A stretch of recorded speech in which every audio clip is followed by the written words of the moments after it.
लोगे, पटा तो न लोगे।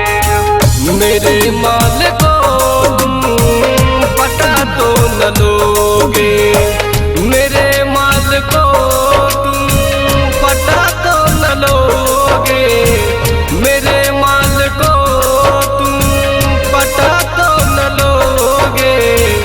मेरे नजर से दूर हटा तो न दोगे, मेरे नजर से दूर हटा तो न दोगे। मेरे माल को तुम पटा तो न लोगे।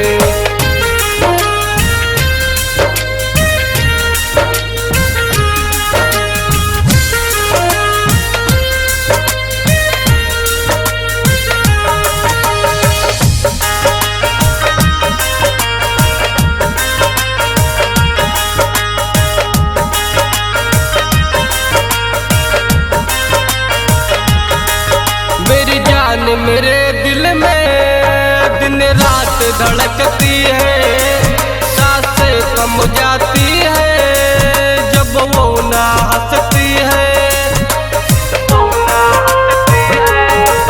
मेरी जान मेरे दिल में दिन रात धड़कती है, सांसें थम जाती है जब वो ना हंसती है, सांसें थम जाती है जब वो ना हंसती है।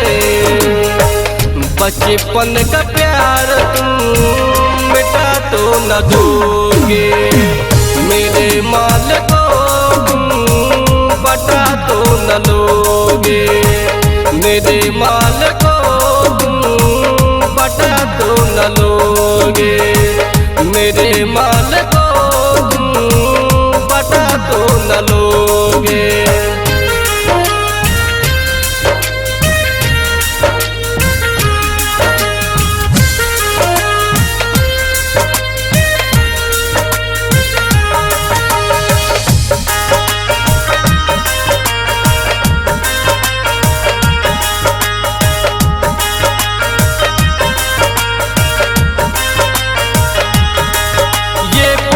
खिलौना नहीं मुश्किल है पाने में, मिल के बिछड़ जाते हैं हम ये जमाने में।